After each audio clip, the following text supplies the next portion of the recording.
is happening today, traders? Welcome to Traps Trades, where we go over technical analysis over AMC, GME, a lot of stocks, and then crypto-based currency.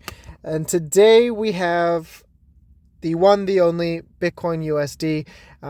This is something that I've wanted to cover for quite some time. I'm a huge believer in Bitcoin. I believe in the future and the kind of Bitcoin rush, gold rush, the digital currency, because it is so scarce, it is limited, and it is not growing in quantity. So I'm really interested to see what happens with the future of this. However, we're going over the micro to the macro here today on Bitcoin, and just a stupid, nasty dump today on the news of Elon Musk and Trump having their little powwow, their little Twitter battle. And you can see here that you're actually getting a potential death cross on the 4 hour. And what I've noticed with Bitcoin is it actually likes to use this to fake out short sellers, to use it as a liquidity grab. Oh geez, I'm burping up the sparkling drink I had.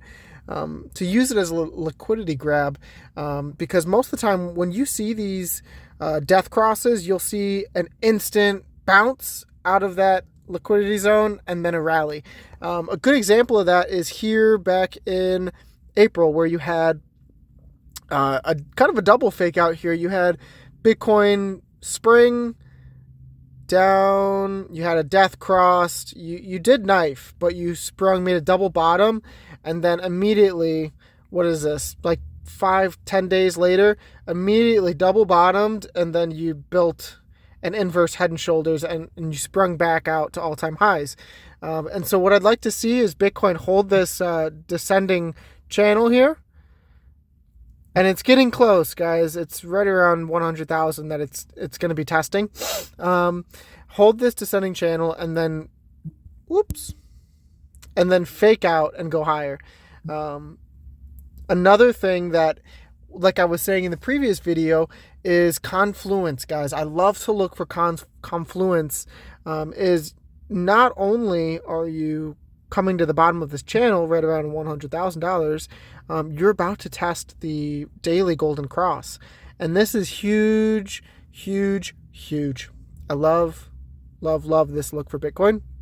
What I don't love is the potential head and shoulders pattern. And I'll show you what the possible profit target, if you were to go short on this, would be.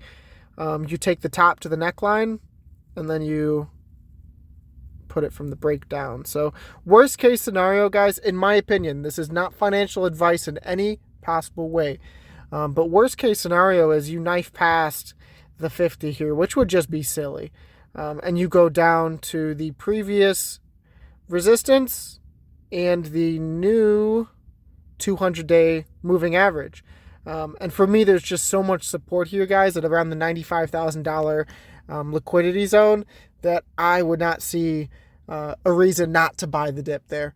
But yeah, I mean, looking at the weekly, you're kind of creating a double top formation here. I don't love that. I know that's how the last Bitcoin macro cycle ended, and so you'd like to see some kind of holding and basing out here. If it was not a bullish continuation, you'd at least at the bare minimum like to see some consolidation here, so you can justify a possible inverse head and shoulders, which would take you to, so it's so high I can't even see the profit target. Holy Toledo. Right around $150,000 as your profit target. So none of this is financial advice, guys. Just a quick update on Bitcoin. I know a lot of people are freaking out and fear because their alts are down tremendously. I feel you, dude. I'm right there with y'all. So please let me know if there's anything else you want me to comment on or do technical analysis in the comments. Make sure to stay caffeinated and motivated, y'all, and make sure you tell someone you love them. Peace.